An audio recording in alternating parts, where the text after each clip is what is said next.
khi vào tiết học cô sẽ cho các con chơi một trò chơi. Các con có thích không nào?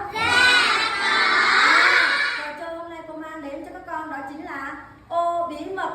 Trong cái ô bí mật đó sẽ chứa những con số 1, 2, 3, 4, 5 hoặc 6. Nhiệm vụ của con sẽ là chọn con số các con yêu thích và sẽ trả lời câu hỏi trong những cái ô bí mật đó. Bây giờ cô sẽ mời mỗi nhóm đại diện cho một đội. Nhóm 1 cô sẽ mời bạn Phúc và nhóm 2 cô sẽ mời bạn Phương Thúy. Hai bạn sẽ đại diện lên cho nhóm và thực hiện trò chơi này. Các bạn đã sẵn sàng chưa nào?